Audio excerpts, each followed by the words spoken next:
महत्वपूर्ण विषय पर आप सबको संबोधित करेंगे। पहले दिखा रहे हो या बीच में मैं बताऊंगा तब दिखाऊंगा? हाँ, ठीक है। सबको नमस्कार। पिछले 30 दिन में महाराष्ट्र में ऐसी उथल पुथल हो रही है और इतने रोज नए खुलासे हो रहे हैं कि उसका ट्रैक रखना भी मुश्किल हो रहा है। एक बात साफ हो गई कि ये महाविकास आघाड़ी कहते हैं, MVA, लेकिन अब साबित हो गया कि ये महावसूली आघाड़ी है, MVA। और इनका कॉमन मिनिमम प्रोग्राम क्या है? CMP is collect money through police. Police के द्वारा पैसे इकट्ठा करो, लूटो और वसूली करो। यही ये महाराष्ट्र सरकार का एकमात्र कार्यक्रम चल रहा है और इसीलिए सब दल इकट्ठा है। पिछले 30 दिनों में क्या क्या हुआ सामने हमारे? पहले तो 2 साल पहले वाजे को, 2-3 साल पहले वाजे को रीइंस्टेट किया और फडणवीस जी ने कहा कि ठाकरे जी का आग्रह था और परमवीर ने उसको रीइंस्टेट किया। दुनिया में सब प्रकार लोगों ने देखे, लेकिन पुलिस ही बम रखती है ये कभी नहीं देखा। ये भी मुंबई ने देखा कि पुलिस ही गाड़ी जिसकी चोरी हुई ऐसी कंप्लेंट है वो ले जाते, उसी में बम रखते। तो पुलिस को बम रखते पहली दफा देखा। फिर जिसकी गाड़ी थी उसकी हत्या होती है। हत्या किस इरादे से हुई वो तो अब सामने आएगा। फिर बीच में परमवीर सिंह की चिट्ठी आती है। फिर एक जज की कमेटी नियुक्त होती है। रश्मि शुक्ला का रिपोर्ट आता है। फिर CBI जांच शुरू होती है। अनिल देशमुख का इस्तीफा होता है।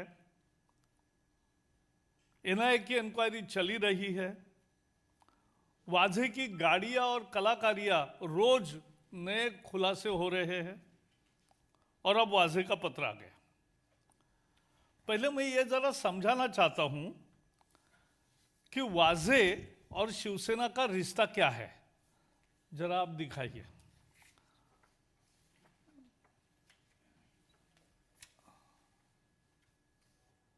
हाँ,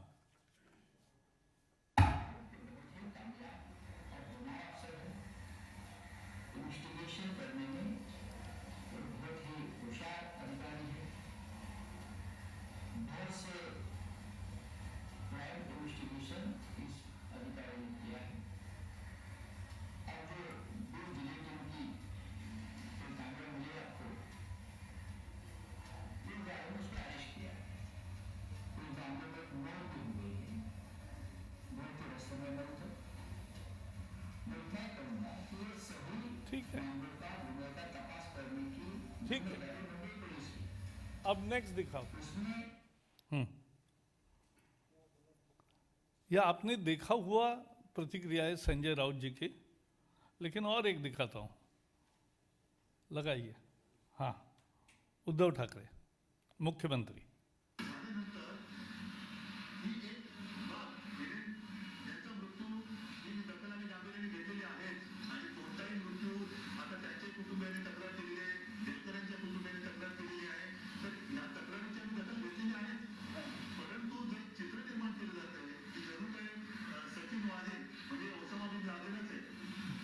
बस मुख्यमंत्री 11 मार्च को कहते हैं कि सचिन वाजे ओसामा बिन लादेन नहीं है, सर्टिफिकेट दे रहे।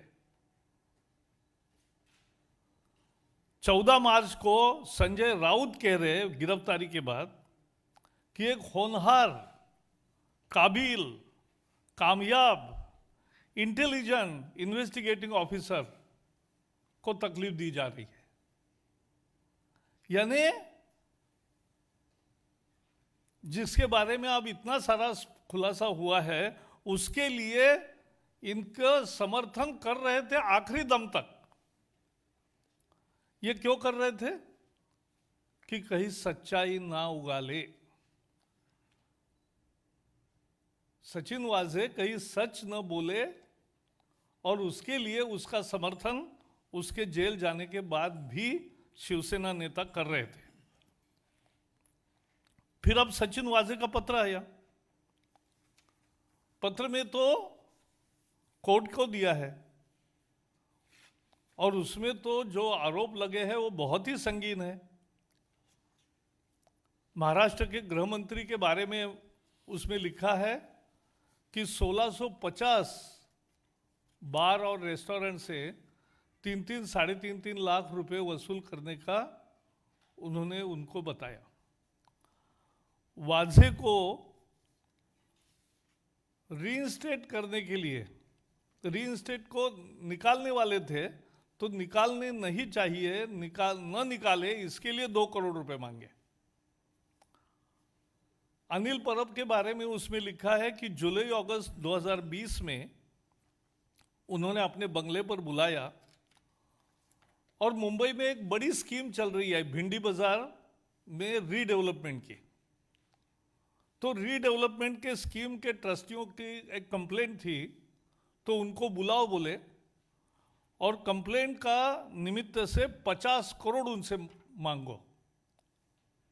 वसूली के सिवा कुछ है ही नहीं उसमें।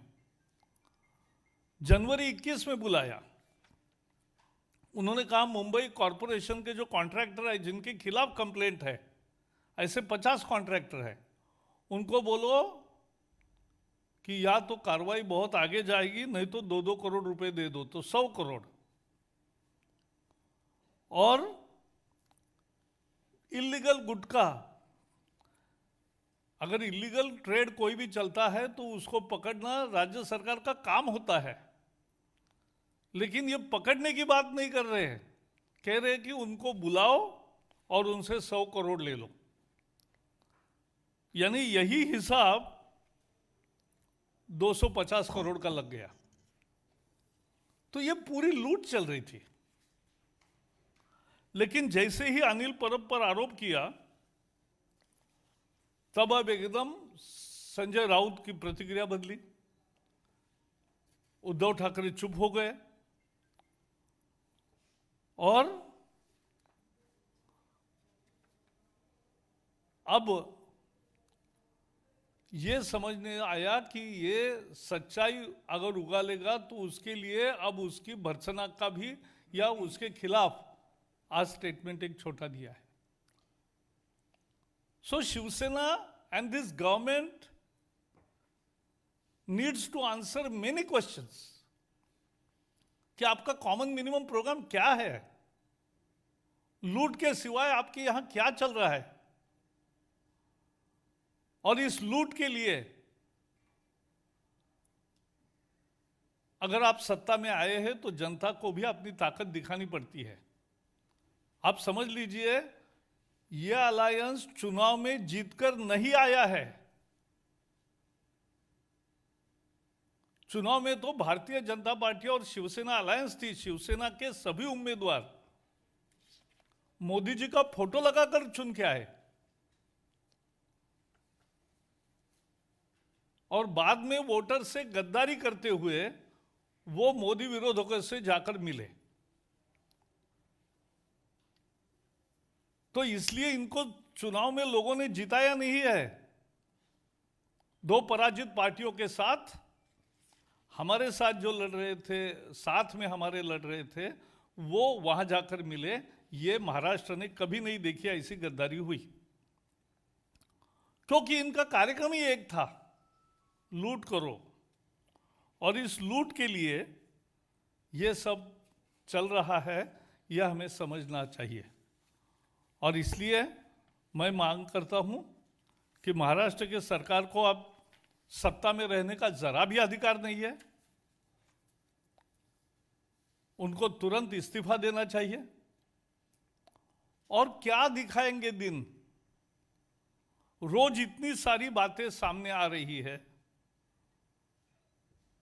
वाजे रीइंस्टेट होता है, पुलिस ही बम रखती है, हिरेन की हत्या होती है, वाजे का समर्थन करते हैं मुख्यमंत्री, परमवीर सिंह की चिट्ठी आती है, जज की कमेटी होती है, रश्मि शुक्ला की रिपोर्ट आती है, सीबीआई की जांच होती है, अनिल देशमुख का इस्तीफा होता है, एनआईए की जांच चल रही है, वाजे की गाड़ियां और कलाकारियां रोज नए खुलासे हो रहे हैं, और अब वाजे का पत्र आया कोर्ट को दिया हुआ। उससे ये इस अलायंस का चरित्र सामने आया कि ये क्या है अलायंस, और इसलिए इनको सत्ता में रहने का बिल्कुल भी अधिकार नहीं है। उनको इस्तीफा देना चाहिए, क्योंकि ये जो उनका रूप इस पत्र के द्वारा दिखा, कितना फैल गया भ्रष्टाचार, इतना फैला हुआ भ्रष्टाचार शायद ही किसी राज्य ने देखा होगा, इतना भयंकर।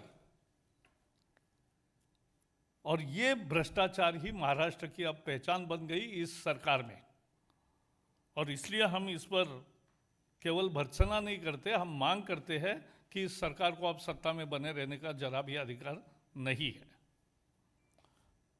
मेरे तरफ से इतना ही है। इस पर कुछ पहले सवाल है तो जरूर पूछिए। Any questions? मराठी में जिनको मराठी चाहिए तो मैं 1-2 मिनिट में संक्षेप में बताऊंगा।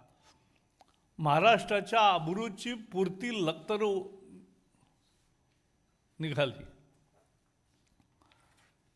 गेल्या महिन्या 2 महिन्यामध्ये महाराष्ट्रामध्ये जे घडलं ते अतर्क्य होतं। पहिल्यांदा वाजे रिइन्स्टेट झाले, तिथपासून या कथेची सुरुवात होते। पण पोलीस बॉम्बचा तपास करतात, बॉम्ब ठेवतात हे पहिल्यांदाच पाहिलं जगातलं उदाहरण आहे, मला वाटतं पहिलंच असेल। हिरेन मनसुखची हत्या होते, ज्याची गाडी होती। मुख्यमंत्री आणि त्यांचे मुख्य प्रवक्ते सचिन वाझेचं समर्थन करतात। परमवीर सिंग कमिशनर आहेत, त्यांचीच चिठ्ठी येते की माझ्याकडे 100 कोटी रुपये मागितले होते।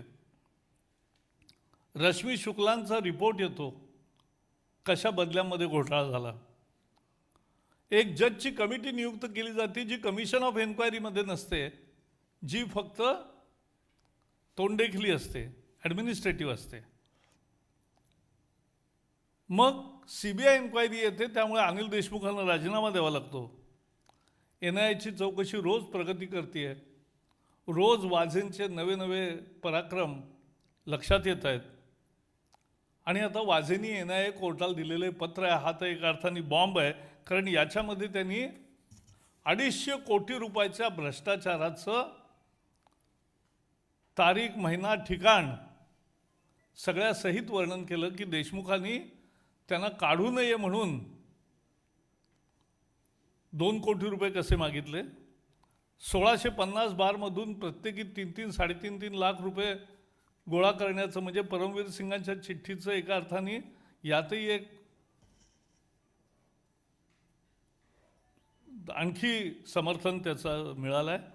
अनिल परब यांनी कसं पहिलं भेंडी बाजार रिडेव्हलपमेंटवाल्यांकडून 50 कोटी मागा, कॉन्ट्रॅक्टर्सकडून 50 कॉन्ट्रॅक्टरकडून 100 कोटी मागा, आणि गुटखा इलिगल ट्रेड चालतो त्यांच्याकडून कसे 100 कोटी मागा, अशा स्वरूपाचं सगळं सांगितलं।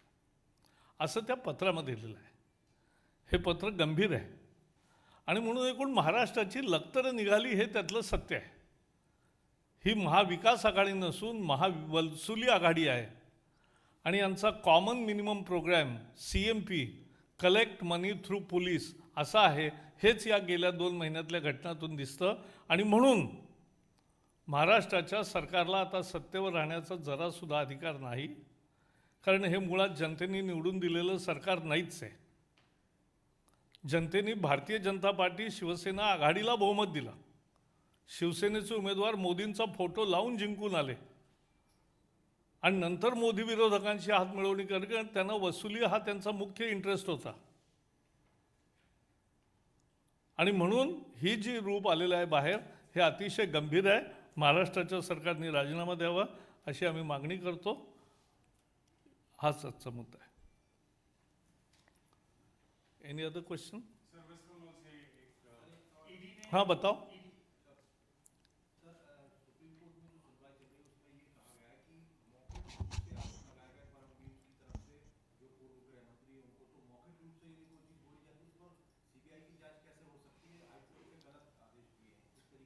ऐसा है, वो रिजल्ट आने दो, बाद में हम बात करेंगे ना. एक और वो तो एक न्यायिक प्रक्रिया है. हाँ ईडी ने कोर्ट में एक हलफनामा दिया है. उसमें ये कहा है कोल स्कैम में मई से सितंबर 2020 के बीच में 167 करोड़ रुपए दिए गए थे बांकुरा के इंस्पेक्टर, जो कि अनूप मांझी के द्वारा दिए गए थे, और ये पैसा अभिषेक बनर्जी के रिश्तेदारों को मिला. हाँ नहीं तो ऐसे ऐसे यानी जो भी कहानी कहीं से भी सुन रहे हो तो लूट की कहानी सुन रहे हो ना. तो लूट की कहानी का नाम हो गया ये गैर बीजेपी सरकार. हाँ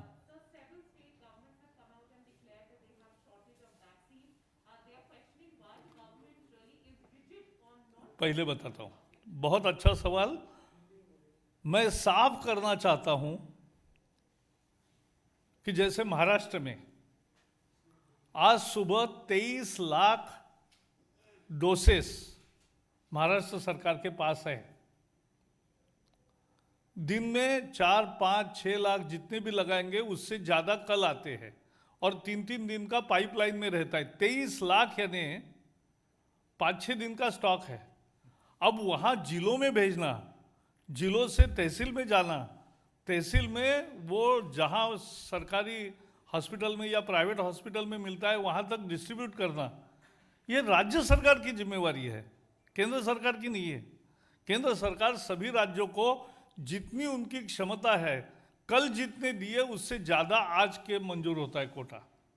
आज जितने देंगे उससे ज़्यादा कोटा कल के लिए मंजूर होगा. तो ये सूत्र है. क्योंकि महाराष्ट्र में इतने सब बोल रहे हैं 5 लाख डोज तो खराब कर दिया. 5 लाख डोज कम नहीं होते. 5 लाख डोज खराब हुए क्योंकि प्लानिंग ही नहीं ढंग से. एक वायल निकालने के बाद 10 लोगों को लगना है टीका, उसमें 10 लोगों का टीका होता है. तो 4-5 लोगों को दिया, बाकी लोग वहाँ नहीं आए, खराब हुआ. ऐसा कैसा चलेगा? तो प्लान करना पड़ेगा. ये राज्य सरकार की ड्यूटी है. राज्य सरकार अपना काम ठीक नहीं कर पा रही है और दूसरे को दोष दे रही है. ये तो उल्टा चोर कोतवाल को डांटे, ऐसी स्थिति है. नहीं, because I have taken full information on Maharashtra, but you can take from health official information of all other states, but the story runs the same. कहीं भी 3-4 दिन का स्टॉक हमेशा रहता ही है और उतना पाइपलाइन में रहता है, वो और आता रहता है. जितने आप वैक्सीनेशन करोगे उससे ज़्यादा स्टॉक सरकार देती रहती है. ये सब देश भर में सच है. एक सवाल है. एक आरटीआई सामने आया है कि उन्होंने बोला है, रिप्लाई किया आया है, सामने आया है कि इंफॉर्मेशन कि गवर्नमेंट ने व्हीकल रजिस्ट्रेशन डेटा एक प्राइवेट कंपनी को. ये नहीं, नितिन गडकरी जी को पूछिए. ये ऐसे नहीं है. मोस्ट ट्रांसपेरेंट वे में हम आगे बढ़ रहे हैं. राहुल गांधी कह रहे हैं कि इंटरनेशनल मार्केट में तेल की कीमतें कम हो गई, लेकिन आपने यहाँ नहीं. इंटरनेशनल मार्केट में तेल की कीमतें कम हो गई. हाँ, ये बहुत पुराना लॉजिक है. जब उनकी सत्ता थी उनको ध्यान नहीं था. Thank you everyone. Subscribe to our channel by clicking the subscribe button. Click the bell button and enjoy the latest uploads from our channel.